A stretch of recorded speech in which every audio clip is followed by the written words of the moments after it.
Welcome back to the deep dive. You know we love to get our hands dirty in the source material, and today we're diving headfirst into Jack Schwager's new market wizards. It's like Market Wizards, but remixed. We're going deep into the minds of some of the best traders on the planet. We're on a mission to uncover those golden nuggets of wisdom. Yeah. Uncovering what makes these trading titans tick. We're talking trading psychology, market insights, and those hard-won lessons, the kind of stuff you only get from years of experience at the top of the trading game. So, what makes these market wizards different from everyone else? Well, Schwager found some really interesting common threads among them. Yeah, fill us in. What are those? First off, they all agree, throw out the idea of a magic formula. It just doesn't exist. Right, there's no crystal ball. Exactly.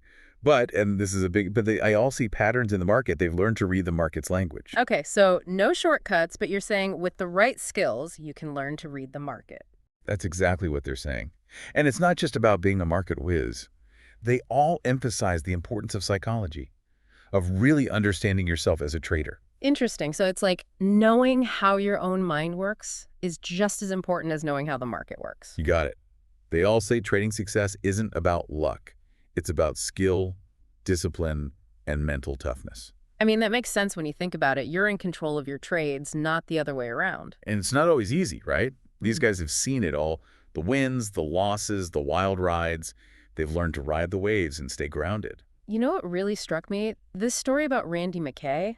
Oh, yeah. What about him? This guy turned, get this, $2,000. 2000. What did he turn it into? 70,000 in just 1 year trading currency futures. Wow, that's incredible. Especially back then when currency futures were still relatively new. Right. Talk about being in the right place at the right time. Timing is everything, but it's not just luck. Clearly, McKay had a knack for it, and he was able to adapt to that brand new market. Totally. But here's the thing. He kind of fell into trading by accident. Really? Tell me more about that. He came back from serving in Vietnam and somehow ended up navigating the world of currency futures. Wow, that's a pretty wild transition. Yeah, talk about a crash course in risk management. But McKay really emphasizes how those experiences, especially in Vietnam, shaped his approach to risk. He learned to analyze every single trade, not just the good ones. That's a recurring theme with these market wizards. They don't shy away from their losses. They dissect them, figure out what went wrong, and use them as fuel to get better. They treat mistakes like puzzles to be solved. Exactly. And that's how they avoid repeating those mistakes in the future. Okay, so we've got the no magic formula thing, the importance of self-awareness and dissecting your mistakes. What else? Well, we also get these fascinating glimpses into the psychological side of trading, which, let's face it, is huge. Oh, yeah, for sure. I mean, we've all heard stories about traders losing their cool and making impulsive decisions. Right. And Schwager talks about this one trader, Tom Basso, who really stood out to him. Basso didn't just measure success in dollars and cents. Oh, interesting. How else did he measure it? For him, it was all about staying calm, detached, almost like an observer watching a game rather than being in the heat of the moment. So he had this observer mindset. Exactly.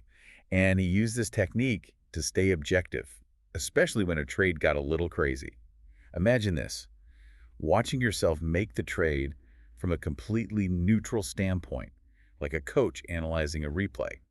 That was Basso's secret weapon for keeping his emotions in check. That's wild. So he'd literally be like, okay, Tom, let's see how you handle this one. Pretty much. It's all about that metacognition, being aware of your own thought processes in the moment and how they're affecting your decisions. Right. So it's not just about being smart. It's about being smart about how you're being smart. Exactly. And that's something these market wizards have mastered.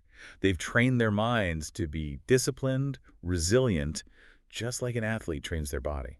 And it's not just Basso. A lot of the traders Schwager interviewed talked about using things like hypnosis and NLP to improve their mental game. It's fascinating how they're using these techniques to get that extra edge. It's like they're saying trading is a mental sport, so we're bringing in the top mental coaches. It really highlights how these traders, they're not just relying on some innate talent, they're actively working on their mental game, honing those psychological skills. Like training for the mental Olympics of trading. Exactly. And speaking of different approaches, one thing that struck me was how Schwager highlights these wildly different trading styles. Yeah, because not all market wizards are cut from the same cloth, right? Right. Take Bill Lipschutz, for example, the Sultan of Currencies. This guy seemed to thrive in the fast-paced, instinct-driven world of the trading floor. Oh, yeah, Lipschutz. His story is incredible. Didn't he get into currency trading right when Salomon Brothers' currency options desk was taking off? Yeah, like right at the perfect time. It's almost like destiny, right? Mhm. Being in the right place at the right time. But then again, you know what they say about luck. Make your own luck. Exactly. Lipschutz, he was prepared.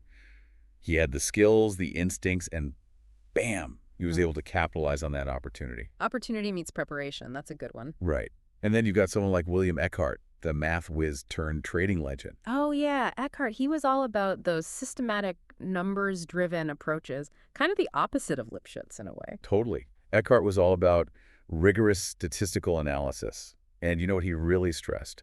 Not overfitting your data. Overfitting. What does that even mean in trading? So imagine you're building a trading system. Hmm. You're using past market data to try and predict future moves, right? Right. That's kind of the whole point, isn't it? Exactly.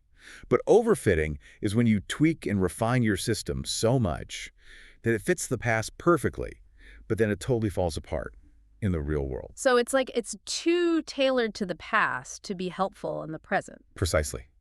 Eckhart argues that the best trading systems are elegant, simple, capturing those fundamental truths about market movement without getting bogged down in unnecessary complexity. So less is more when it comes to building a winning trading system. In a lot of cases, yeah. Yeah. But here's the thing, and Schwager really emphasizes this, there's no one-size-fits-all in trading. Right. It's not like there's this one secret formula that works for everyone. Exactly. What matters is finding that method, that style that aligns with your risk tolerance, your personality, your mental makeup. So it's like, are you a Lipschutz or an Eckhart?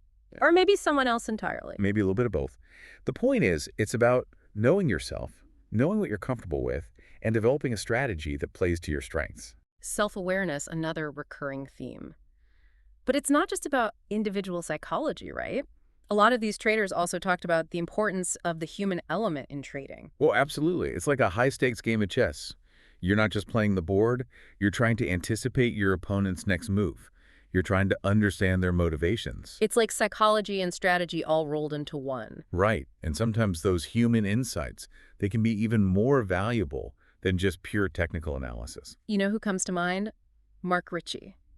Didn't he study divinity before conquering the silver market? Talk about a plot twist. Right. Ritchie's story is incredible. He talks about how he made a killing in the silver market, not just by crunching numbers, but by doing some serious detective work. Didn't he track down some mysterious buyer in Pakistan or something? Yeah, it was like a financial Sherlock Holmes.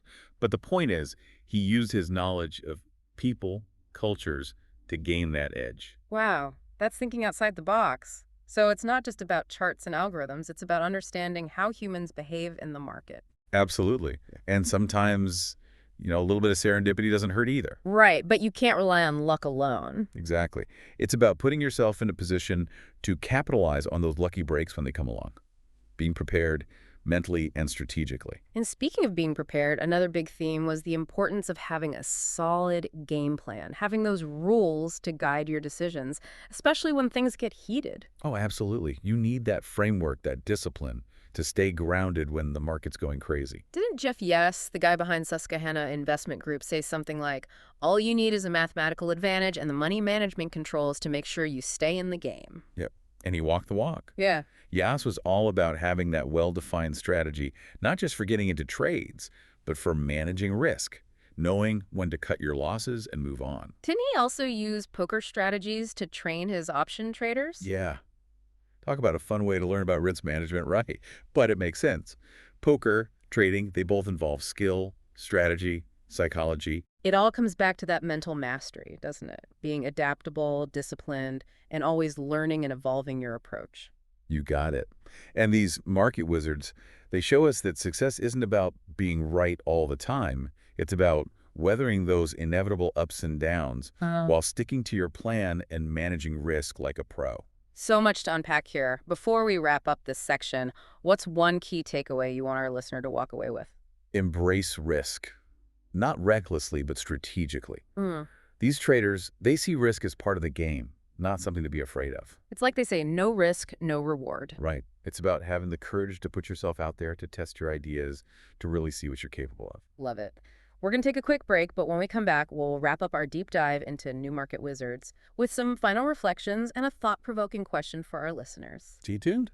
And we're back. We've been digging deep into the minds of these new market wizards, uncovering all sorts of gems about self-awareness, discipline, adaptability, managing risk. It's like a masterclass in not just surviving, but really thriving as a trader. It's like they're holding up a mirror to the markets and to ourselves. Mhm. I mean, these traders, they offer such incredible insights, and not just into the markets themselves, but into like how we as humans approach challenges, how we make decisions when the pressure's on. They remind us that success isn't about stumbling onto some magic formula. It's about putting in the work, the dedication, and never losing that drive to learn and grow no matter how much you achieve. Absolutely. It's a journey, not a destination, right? 100%. And something that really jumped out at me throughout these interviews was how many of these top traders emphasize that it's not just about raw brain power. Like book smarts aren't enough. Oh, absolutely. In fact, Victor Sperendale, one of the traders Schwager interviewed, actually suggests that too much intellect in the traditional sense can actually be a liability in trading. Really? That's fascinating. I always thought of trading as this very analytical field. Oh, it is. But Sperendale talks about how you get these brilliant kids fresh out of the best schools, right? They get handed these huge portfolios to manage, and they often stumble because they haven't developed that emotional resilience yet. Because they haven't had those hard knocks yet. Exactly. And they have a hard time detaching from their egos, Yeah. admitting when they're wrong, cutting their losses, and moving on. So it's like, yeah, you need the brain power, but you also need the emotional intelligence to go with it. Exactly. That's why it's crucial to find that trading style that really clicks with your personality, your risk appetite, all of it. Don't try to force yourself into a box. So find what works for you and run with it. Exactly. And Right. don't be afraid to experiment, to evolve your approach as you learn and grow. That's such a good point. And it kind of leads us to a final thought-provoking question for our listeners to chew on as they continue on their own trading journeys, whatever those may look like. Hit me with it. Okay, so we've seen how these market wizards, they achieve these incredible things, right? They embrace risk, they push boundaries, they're constantly searching for those new edges. They're pioneers, pushing the limits of what's possible. Exactly. But what if success in trading, it isn't just about traditional intelligence? What if, like Sperendeo suggests, too much of it can actually hold you back? That's a really interesting way to think about it. You're saying maybe there's a different kind of intelligence at play here. Maybe. Like, what if the most successful traders are the ones who tap into a different kind of intelligence?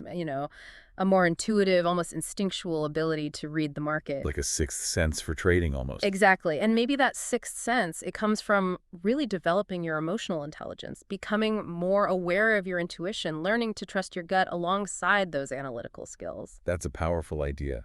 So it's about balancing that analytical mind with like a deeper, more intuitive understanding of the market. Exactly. And that's something I really want our listeners to think about. What does that deeper intelligence feel like for them? Where does it come from? How can they cultivate it? It's like we always say, the real trading edge, it often comes from within. Beautifully said. It's been amazing diving deep into the world of new market wizards with you. The pleasure was all mine. Always love a good deep dive into what makes these trading titans tick. Until next time, everyone, keep those minds sharp, trust your instincts, and happy trading. Happy trading.